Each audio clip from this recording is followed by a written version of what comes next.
Assalamualaikum warahmatullahi wabarakatuh. Salam sejahtera untuk kita semua.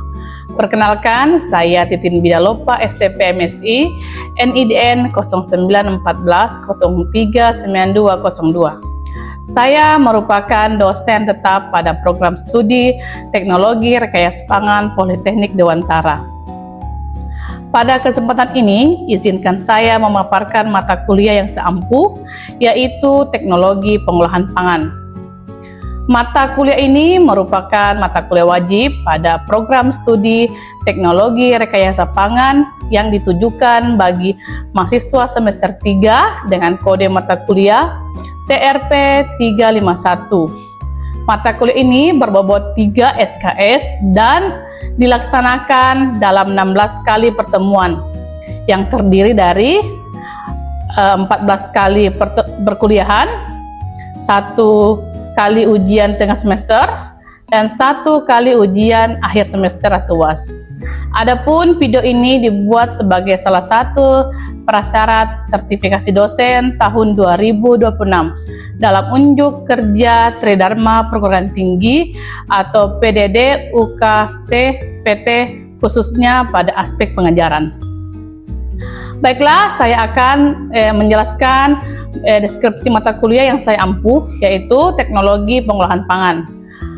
Mata kuliah ini merupakan mata kuliah Teknologi Pengolahan Pangan yang membahas konsep dan prinsip dasar kerusakan serta pengawetan pangan, serta penerapan berbagai teknik pengolahan pangan meliputi suhu tinggi, diantaranya pasteurisasi, sterilisasi, dan pengalengan.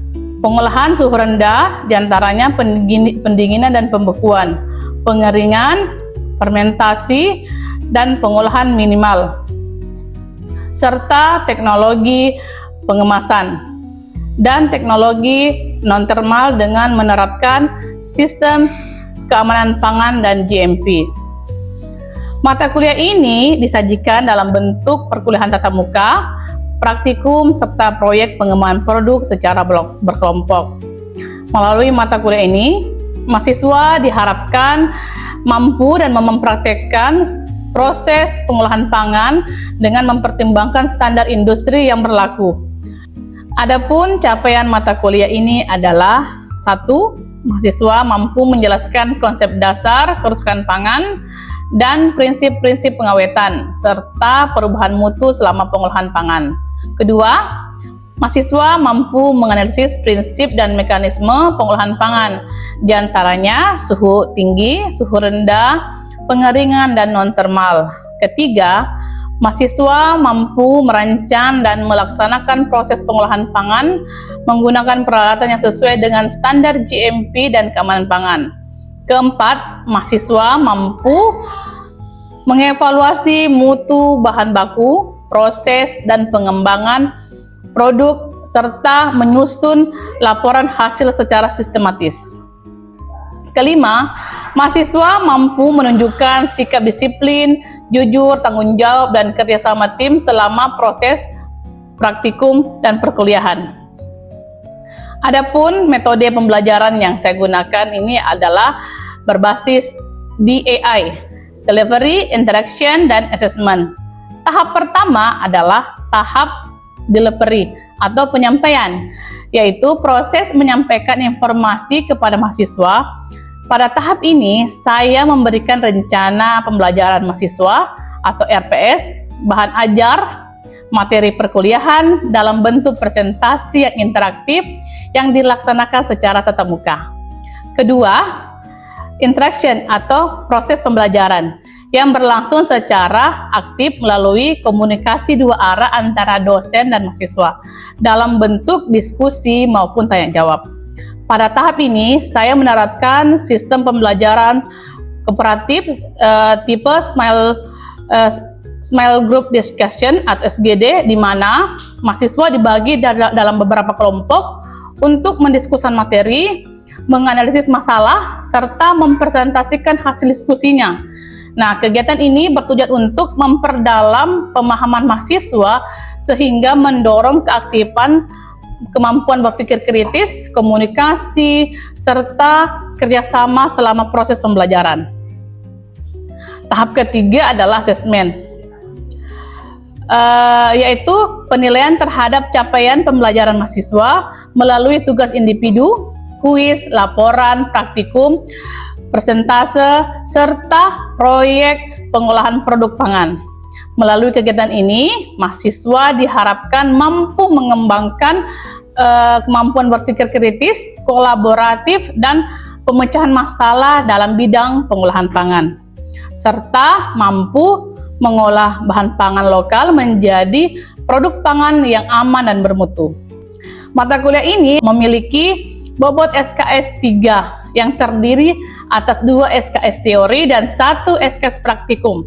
Oleh karena itu, model mata kuliah ini mengkombinasikan pembelajaran teori melalui ceramah interaktif, diskusi kelompok, dan tanya jawab, serta pembelajaran praktik melalui kegiatan praktikum dan proyek pengembangan produk pangan. Dengan pendekatan tersebut, mahasiswa tidak hanya memahami konsep, tetapi juga mampu menerapkan teknologi pangan dan menghasilkan produk pangan yang aman, bermutu sesuai dengan standar industri. Adapun metode penilaian pada mata kuliah ini terdiri atas evaluasi aktivitas partisipatif mahasiswa sebesar 20% yang meliputi keaktifan, kehadiran, dan sikap. Ujian tengah semester sebesar 25%, praktikum dan tugas-tugas sebesar 20%, serta ujian akhir semester dan presentasi proyek sebesar 35%. Demikian pemaparan mata kuliah teknologi pengolahan pangan yang telah saya susun dan tercantum dalam rencana pembelajaran semester atau RPS. Selanjutnya saya akan menampilkan video pembelajaran teori pada mata kuliah teknologi pengolahan pangan, yaitu pada pertemuan ke-9 dengan materi pengeringan. Selamat menyaksikan. Assalamualaikum warahmatullahi wabarakatuh. Waalaikumsalam warahmatullahi wabarakatuh. Selamat pagi. Pagi. Salam sejahtera untuk kita semua. Bagaimana kabar hari ini? Sehat? Sehat. Alhamdulillah. Oke. Hari ini kita bertemu lagi setelah minggu lalu kita UTS, ujian tengah semester. 2 minggu sebelumnya kita belajar tentang pembekuan. Ya, hari ini kita belajar tentang pengeringan di pertemuan 9. Nah, sebelum kita memulai pelajaran, baiknya kita berdoa dulu menurut agama dan keyakinan masing-masing. Doa dimulai. Oke, selesai. Hari ini kita belajar mengenai pengeringan. Baik, apa yang kalian ketahui tentang pengeringan? Siapa yang bisa menjawab? Pengeringan bertujuan untuk menghilangkan kadar air dalam bahan pangan. Oke, mengeringkan, menghilangkan kadar air pada bahan pangan, ya. Oke, hari ini kita belajar mengenai teknologi pengeringan dan dehidrasi pangan, di mana prinsip pengeringan ada jenis alat pengeringan, pengering, dan evaluasi mutu produk kering. Nanti ini kan ada labnya, ya. Labnya itu nanti saya jelaskan nanti apa yang harus kalian buat, pengeringan apa, bahan pangan apa yang harus kalian keringkan. Oke. Nah, sebelum kita masuk di kuliah inti, adapun CPMK dan ada pembahasan pada hari ini, di mana pertama itu prinsip dasar pengeringan. Jadi sebelum kita melakukan praktikum, kita harus mengerti dulu apa prinsip dasar pengeringan, bagaimana perpindahan panas, bagaimana perpindahan massa, kadar air, dan aktivitas air. Ya. Kedua, kurva atau faktor pengeringan. Apa saja yang mempengaruhi pengeringan.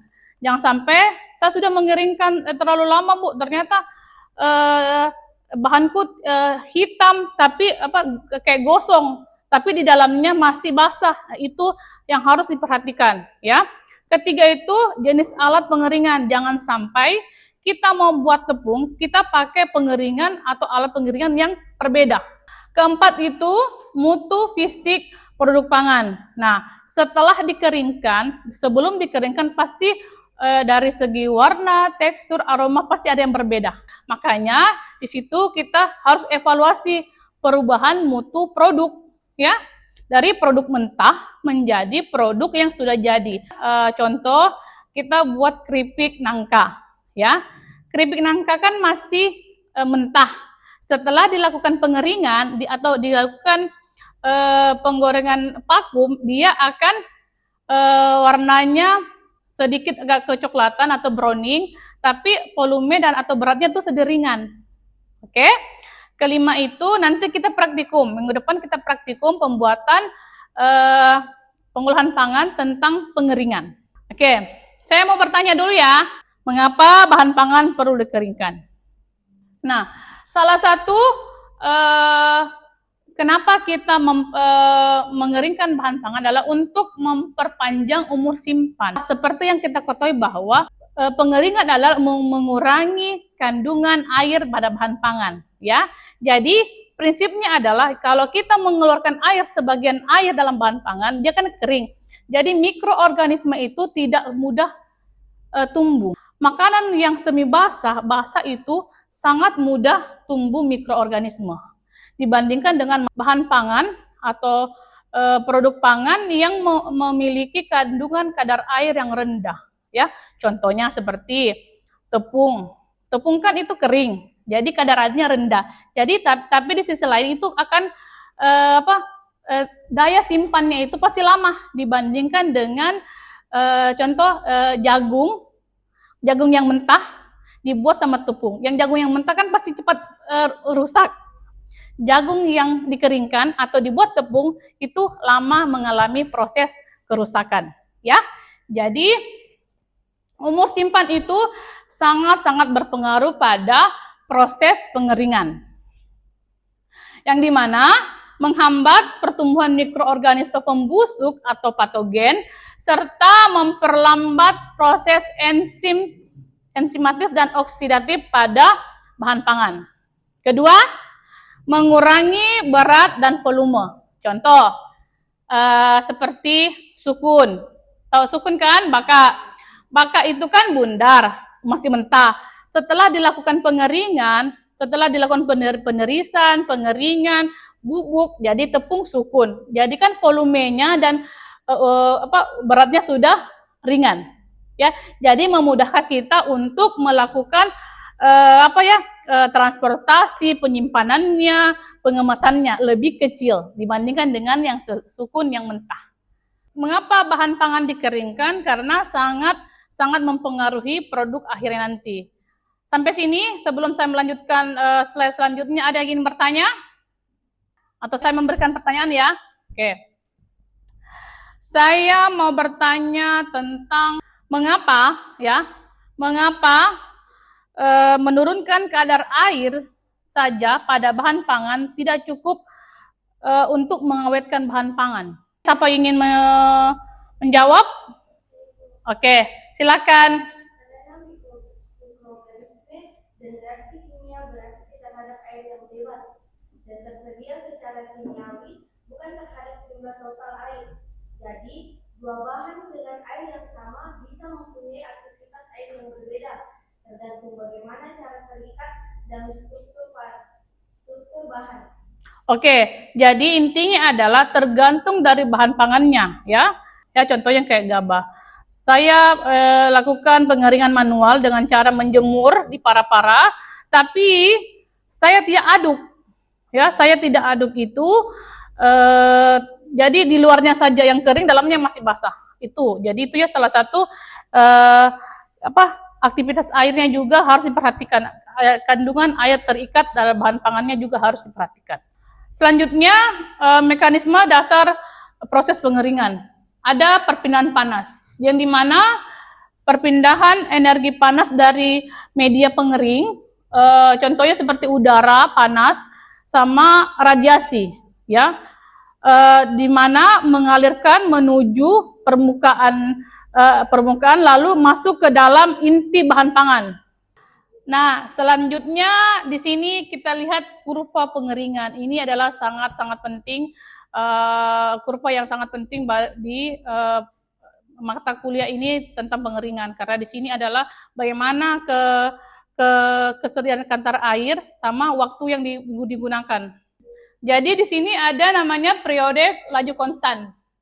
Air yang bebas ya, air yang bebas di permukaan menguap dengan laju yang tetap, di mana suhu bahan relatif stabil. Periode laju menurun. Ini air yang tersisa, yang terikat dalam bahan pangan. Hati-hati dengan bahan yang mempunyai volume yang tebal, yang besar. Jangan sampai nanti di luarnya sudah kering, selalu saya ingatkan, di luarnya sudah kering, tapi dalamnya masih basah. Itu yang ditakutkan. Nah, disitulah tumbuh mikroorganisme. Itu adalah tempat hidupnya mikroorganisme pembusuk, ya. Jadi jangan heran nanti, walaupun Bu, kenapa gabahnya saya keringkan kering-keringnya, tapi 3 hari kemudian dia berjamur. Oh, jangan salah, jangan sampai dia kering, di luarnya kering, dalamnya basah, masih basah, ya. Oke, ketiga ada titik kritis air. Baik, dari kurva di atas, siapa yang bisa menjelaskan tentang laju pengeringan dan laju konstan dan laju menurun? Ada bisa menjelaskan? Oke. Berdasarkan kurva yang saya lihat di atas, sepertinya itu makin lama waktu pengeringan yang dilakukan, maka kadar air yang terkandung dalam bahan pangan makin menyusut atau menghilang. Oke, menyusut ya. Jadi logikanya adalah makin lama waktu yang dipakai untuk mengeringkan, makin kering bahan pangan. Ya, oke. Ingat juga kalau kita pakai pengeringan konvensional, pakai alat, kita lihat suhunya. Ada ingin bertanya? Siapa ingin bertanya? Oke, tentang apa? Risiko apa yang muncul pada bahan pangan jika suhu pengeringan dinaikkan secara drastis? Oke, pertanyaan yang bagus. Risiko apa? Jadi yang selalu saya bilang dari tadi adalah ada namanya istilah case hardening. Case hardening itu adalah dia kering di luar, basah di dalam. Jadi airnya masih berada di dalam. Contoh di kehidupan sehari-hari adalah kita di ini gabah. Tahu gabah kan? Semua pasti tahu. Nah, kalau orang-orang tua kita mengeringkan gabah pasti selalu diaduk. Gunanya apa? Supaya tidak ada terjadi proses case hardening. Contohnya, contoh nyata adalah case hardening. Kalau kita masih aduk gabah itu dan lapisan di bawahnya itu masih basah, menandakan kadar airnya masih ada, masih tinggi. Kalau kita sudah aduk ya, sudah diaduk bolak-balik, sudah kering, sudah betul-betul tidak ada, jadi itu menandakan dia sudah kering. Ini juga kalau case hardening itu permukaan yang mengeras dan menutup sehingga jalur airnya susah keluar, susah menguap, ya. Jadi sehingga air kecil, air terikatnya susah untuk keluar atau masih terperangkap dalam bahan pangannya. Nah, ini ada faktor yang mempengaruhi laju pengeringan. Ada 6 faktor. Pertama itu suhu pengering. Hati-hati ya kalau kalian buat produk, misalnya mau buat tepung dari ubi jalar, irisan tipis, suhunya tinggi, nggak cukup 1 jam sudah hangus. Itu juga harus diperhatikan.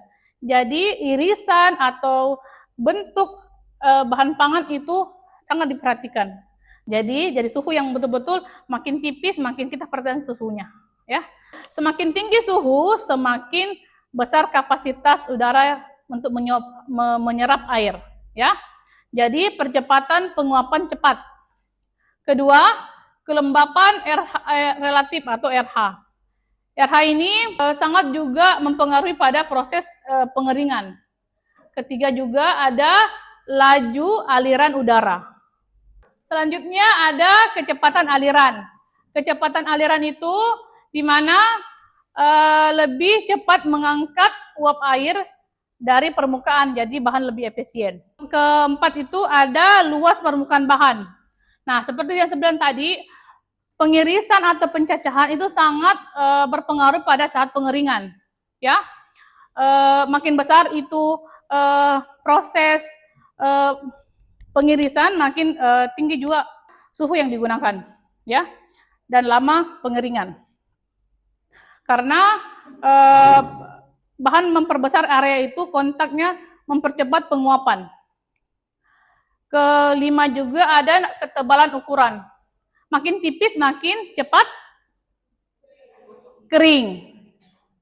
Makin tebal makin lambat kering, ya. Seperti itu. Ini juga ada tekanan udara pengering. Ya, sampai sini ada ingin bertanya? Ya, apa?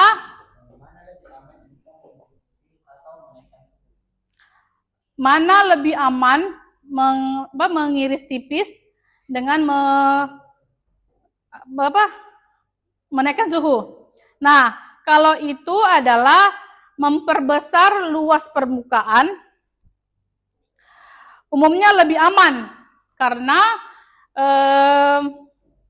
dapat mempercepat pengeringan tanpa menaikkan suhu. Tetapi sehingga degradasi resiko kerusakan pangan itu sangat rendah.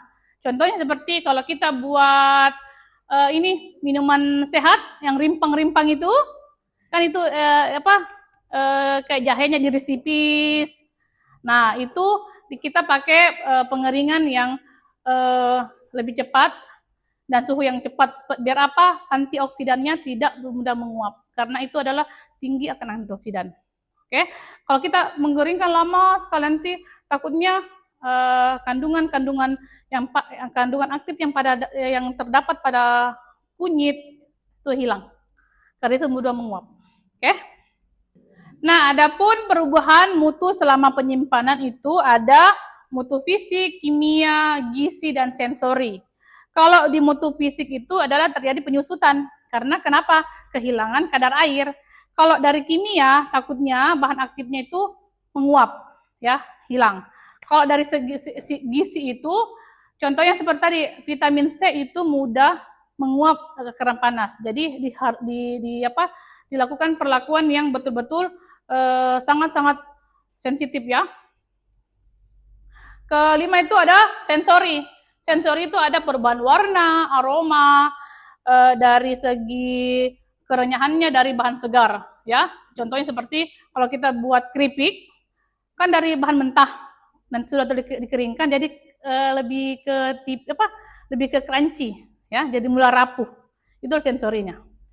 Jadi hari ini kita tugas proyek persentase di mana kalian saya suruh buat suatu produk dengan 5 judul itu, kalian dipilih dengan kelompok masing-masing dengan cara analisis kenapa kalian ambil judul itu. Kedua, apa melatar belakangi kalian pilih produk itu sampai yang produk jadi. Nah, setelah itu formulasi atau komposisi produknya dan bahan baku utamanya apa. Oke, nanti ini saya kasih judul, ya, terserah kalian pilih yang mana. Nanti kalian buat formulasinya apa, latar belakangnya kalian buat produk itu, memilih produk itu. Oke, saat ini kita berhitung 1. Sekarang kalian duduk dengan kelompok masing-masing sesuai dengan urutan. Yang kelompok 1 sesuai dengan kelompok 1, kelompok 2 sesuai dengan kelompok 2. Jadi kalian bahas ini, kalian pilih mana yang kalian anggap mudah dan anggap paling lebih saya suka pilih ini. Kalau kelompok ini buat apa? Bubuk cabai kering, bubuk cabai keringkan, ya. Fokus akhirnya adalah bubuk cabai kering. Kenapa kalian pilih cabai? karena harga cabai itu menurun dan sering anjlok drastis saat panen raya, sehingga banyak cabai segar tidak terserap pasar dan membusuk. Makanya kami memilih pengolahan cabai. Karena itu supaya cabai kering itu lebih awet dan tahan lama. Oh, jadi akan menyaingi bon cabai. Iya. Oke, evaluasi mutunya apa? Apa evaluasi mutunya? Kayak gini. Ada fisik, kimia, dan sensori. Kalau dari fisik itu dari segi warna, kehalusan dan keseragaman Ya, oke. Dan bentuknya itu badan air ya, badan reaksi atau tingkat keperasannya. Oke. Yang ketiga itu garpu, yang keempat itu air. Air. Jadi lebih ke bagaimana kadar airnya, karena ini kan bahan kering ya. Jangan sampai nanti kalian buat bubuk cabai yang tapi kadar airnya masih banyak, jadi nanti susah untuk digiling. Oke? Waktu diskusi kalian sudah habis, saatnya kalian untuk mempresentasikan. Siapa kelompok yang sudah selesai dan siap untuk presentasi? Oke, silakan. Assalamualaikum warahmatullahi wabarakatuh. Baik, saya akan mempresentasikan tentang bubuk cabai kering sebagai bahan pangan bumbu instan. Adapun alat yang kami gunakan adalah alat pengering cabinet dryer. Mengapa kami memilih bahan pangan ini? Karena bahan pangan ini sudah didapatkan dan saat ini harganya lebih menurun. Adapun analisis yang perlu dilakukan, yang pertama itu analisis bahan baku, kadar air awal cabai segar, dan tingkat kematangan warna yang nanti akan menentukan warna bubuk cabai ini yang di akhir. Kemudian yang kedua, analisis jenis dan parameter proses. Kesesuaian cabinet dryer untuk irisan cabai dan pengaturan suhu bertahap agar warnanya tetap stabil dan tidak pudar. Kemudian ada analisis kadar air. Kadar air ini yang akan menentukan atau menjamin bubuknya agar tidak menggumpal. Kemudian proses pembuatannya itu yang pertama itu cabainya disortir, kemudian dicuci, kemudian cabainya itu dibuang. Setelah itu cabainya dibelah dua atau diiris. Kemudian ada dua tahap pengeringan. Yang pertama itu awalnya itu di suhu 30 derajat Celcius untuk menguapkan kadar airnya. Kemudian dinaikkan ke suhu 60 hingga 65 derajat Celcius untuk mengeringkan cabainya hingga kadar airnya itu turun 10%. Setelah cabainya kering, digiling atau dihaluskan. Jadi produk bubuk cabai. Jadi produk akhirnya adalah bubuk cabai. Terima kasih untuk kelompok bubuk cabai. Untuk kelompok selanjutnya kita presentasi minggu depan saja karena berhubung waktu sudah habis. Dan jangan lupa tugasnya kirim ke email saya. Tugas presentasinya kirim ke email saja.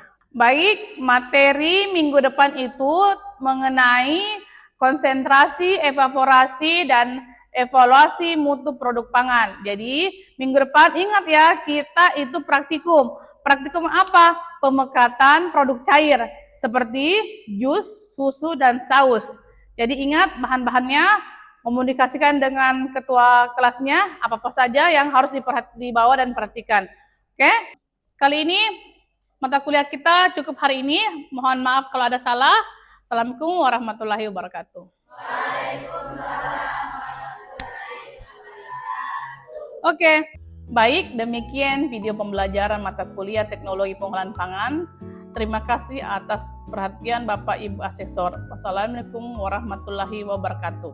Demikian deskripsi singkat mengenai mata kuliah yang saya ampu. Semoga pemaparan ini dapat memberikan gambaran mengenai proses pembelajaran yang telah saya laksanakan. Terima kasih.